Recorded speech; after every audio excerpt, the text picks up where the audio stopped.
The Błędów Desert shouldn't exist. This is the story of how medieval miners accidentally created Central Europe's largest desert, transforming a thriving forest into 33 square kilometers of sand that would later serve as a training ground for Nazi Afrika Korps and a filming location for an Oscar-nominated epic. Welcome to Poland's impossible desert. 40 kilometers from Krakow, between the industrial cities of Katowice and Dąbrowa Górnicza, lies something that defies nature itself. The Błędów Desert stretches across the Silesian upland like a piece of the Sahara that got lost on its way to Africa. Locals call it the Polish Sahara, and for good reason. This isn't some small patch of sandy soil.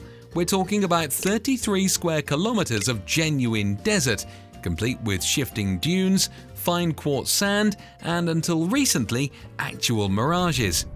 It's protected under the EU's Natura 2000 network as Site PLH 120014, making it officially Europe's most unlikely conservation priority. But here's what makes this place truly extraordinary. It wasn't supposed to be here at all. The story begins millions of years ago, when retreating glaciers deposited massive amounts of sand across this region of the Silesian upland in southern Poland. For millennia, this sand lay hidden beneath a dense primeval pine forest, locked away by root systems and undergrowth. The area around the villages of Kulucze and Czechua was green, lush and completely unremarkable. Then came the medieval miners and the Piast dynasty's hunger for precious metals. In the 13th century, discovering silver and lead deposits in the nearby town of Olkusz changed everything. The Piast rulers granted extensive mining privileges to extract the wealth buried beneath the ground, following techniques documented by mining authority Georgius Agricola. But there was a problem. Medieval mining required massive amounts of timber. They needed wood for mine shafts, supports, smelting operations, and fuel for the metallurgical processes. The engineering marvel known as the Ponikowska Adit, a 7,860-meter drainage tunnel system begun in 1563, required enormous quantities of timber for its construction and maintenance. Between the 9th and 13th centuries, the ancient forest began to disappear. Tree by tree, acre by acre, the miners stripped away the vegetation that had held the glacial sand in place for thousands of years. By the 18th century, when silver mining and metallurgy reached their peak around Olkusz, the demand for timber had become absolutely voracious. The last of the great trees fell, and suddenly all that sand had nothing holding it down. What happened next was an ecological catastrophe on a scale that medieval Poland had never seen. Without the forest canopy and root systems to protect it, the sand began to move through aeolian processes. Winds picked up the loose quartz particles and scattered them across the landscape. The winter table dropped dramatically as the exposed sand couldn't retain moisture like the forest soil had. Plants couldn't take root in the shifting nutrient-poor sand. Within decades, what had been a thriving forest ecosystem had transformed into something resembling the deserts of North Africa. A textbook case of anthropogenic desertification. By the early 20th century, the Błędów Desert had reached its maximum size, a staggering 150 square kilometers. To put that in perspective, that's larger than the entire city of San Francisco. Visitors reported witnessing genuine desert phenomena that seemed impossible in the heart of Europe. In 1924, a tourist documented seeing a Fata Morgana, a complex mirage shimmering above the dunes. Sandstorms regularly swept across the area, and the landscape could shift dramatically overnight as winds sculpted new formations from the loose sand. The transformation was so dramatic and seemingly impossible that local folklore struggled to explain it. According to legends, devils living in the underground mines became increasingly agitated by the deepening mining operations. In revenge, they decided to destroy the mines by dumping sand from the Baltic Sea. As they flew with heavy bags of sand on their backs, one devil flew too low over the village of Kalucha. His bag caught on the church tower, spilling its contents and creating the desert. It's a story that reveals just how shocking and inexplicable this landscape change must have seemed to people who remembered when forests covered this land. But the desert's most dramatic chapter was yet to come. In the early 20th century, the Polish military began using the area as a proving ground for weapons testing. The landscape was perfect, uninhabited, with clear sight lines and sand that would absorb explosions safely. Then came World War II, and the desert took on an even more sinister role. The German Afrika Korps, under Erwin Rommel's influence, discovered that this Polish desert provided the perfect training environment for soldiers destined for North Africa. Here in the middle of occupied Poland, Nazi forces could simulate desert warfare conditions without travelling to actual deserts. They trained soldiers in desert survival, tested equipment in sandy conditions, and developed tactics they would later use against Allied forces in the Sahara. The irony was bitter. Poland's accidental environmental disaster had become a tool of war. Even today, you can find abandoned military bunkers scattered across both ends of the desert, concrete reminders of its wartime role. But the military connection didn't end with the war. Throughout the Cold War and into the present day, Polish forces have continued to use the northern section of the desert for training exercises.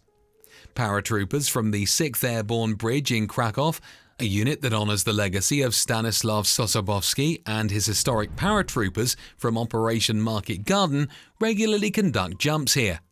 And, as recently as 2014, the desert hosted a major NATO airborne assault operation involving American, Canadian and Polish forces. The 1960s brought an unexpected twist to the desert's story. Polish authorities, alarmed by reports that the sand was beginning to encroach on surrounding farmland, launched an ambitious reforestation program. They planted millions of pine and willow trees across the desert, hoping to stabilize the sand and prevent environmental damage. The program was wildly successful, perhaps too successful. By the 1970s, much of the desert had been reclaimed by vegetation. The shifting sands were locked in place by root systems, and what had once been an alien landscape in the heart of Europe began to look like an ordinary forest again. The desert phenomena, the mirages, the sandstorms, the dramatic dune formations began to disappear. For the first time since the medieval deforestation, it seemed like the area might return to something resembling its original state. But then something curious happened. In the 1960s, Polish filmmaker Jerzy Kawalerowicz made a discovery that would bring the desert international attention. The director was preparing to film Pharaoh, an epic adaptation of Bolesław Prus's novel about ancient Egypt. The production needed desert scenes, but flying the entire cast and crew to Egypt was expensive and logistically challenging. Someone suggested the Błędów Desert as a stand-in for the Egyptian landscape. The gamble paid off spectacularly. The Polish desert proved to be a convincing double for the Sahara, and Pharaoh went on to earn an Academy Award nomination for Best Foreign Language Film. It became one of the highest-grossing Polish films of all time, selling over 7 million tickets. The film was later included in Martin Scorsese Presents Masterpieces of Polish Cinema, cementing its international recognition. Suddenly, Poland's accidental desert was famous around the world. The success of Pharaoh established the Błędów Desert as a filming location for productions needing desert scenes. More recently, it appeared in the Witcher series, continuing its unlikely career as a movie star. But by the 1990s, conservationists were facing a peculiar dilemma. Should they preserve an environmental disaster? The question seems absurd on the surface.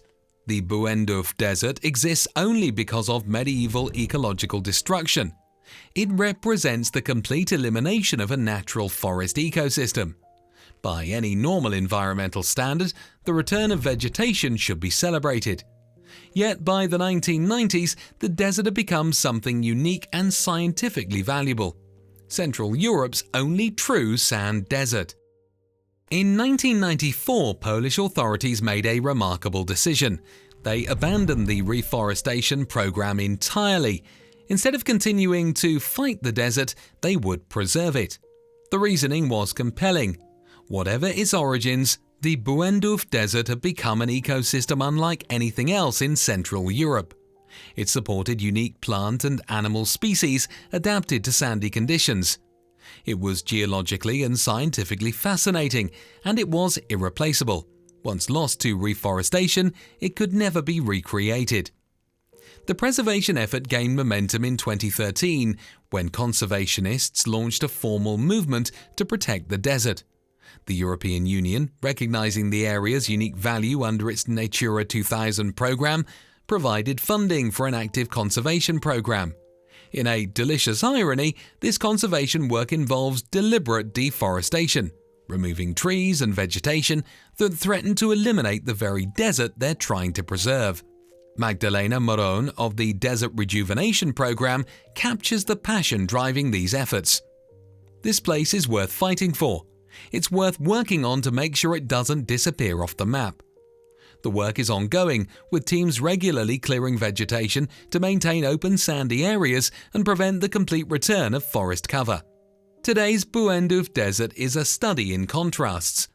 The northern section remains an active military zone, closed to visitors, where Polish paratroopers conduct training exercises. The southern sections has been developed for tourism, complete with the romantically named Rose of Winds recreation area, a star-shaped complex of wooden gazebos, platforms and viewing areas that serves as the main entry point for visitors. The desert is crossed by hiking trails, including the 28.5-kilometer desert trail that connects several local communities around Klucze and Czechów. Food trucks serve visitors at the main entrance, and information boards explain the area's remarkable history. On weekends, hundreds of tourists come to experience Poland's impossible landscape, taking selfies against sand dunes that seem lifted from another continent. Yet, challenges remain. The desert receives 726 millimeters of precipitation annually, far more than the 250 millimeters that defines a true desert. Technically, by international standards, this isn't a desert at all, just an area of sand. But the unique geological features persist. Lightning strikes continue to create fulguritas, glass-like minerals formed when lightning melts sand grains into twisted, branching sculptures. The sand itself consists of fine quartz grains, polished to an unusual shine, mixed with fragments of other minerals from the ancient glacial deposits. Two-thirds of the original sand layer is now covered by vegetation. Only the actively maintained portions still resemble the vast desert that amazed visitors a century ago. Without constant conservation work involving deliberate deforestation, the Błędów Desert would disappear entirely within decades, reclaimed by the same natural processes that created the original forest. The story of Poland's desert is ultimately a story about unintended consequences and the complex relationship between human activity and natural systems. Medieval miners seeking silver and lead had no way to predict that their activities would create Central Europe's largest desert. Mid-20th century foresters trying to solve an environmental problem nearly eliminated a unique ecosystem. Modern conservationists now spend millions of euros to preserve what was originally an ecological disaster. Standing on the viewing platform at Czubatka Hill, looking out over the shifting sands that stretch toward the horizon, it's hard to believe this landscape exists in the middle of Europe. The sand dunes catch the light like waves frozen in motion. The silence is profound, broken only by wind moving through the sparse vegetation and the distant sound of military aircraft from the training zone to the north. The Błędów Desert reminds us that nature and human activity are far more intertwined than we often imagine. Sometimes our attempts to exploit natural resources create entirely new ecosystems. Sometimes our efforts to fix environmental problems eliminate the very things that make landscapes unique and valuable. And sometimes the most extraordinary places on Earth exist not despite human interference, but because of it. Today, visitors from around the world come to see Poland's impossible desert, this fragment of the Sahara that somehow ended up between Krakow and Katowice. They come for the novelty, the unusual beauty, and the sheer improbability of finding sand dunes in a country better known for forests and farmland.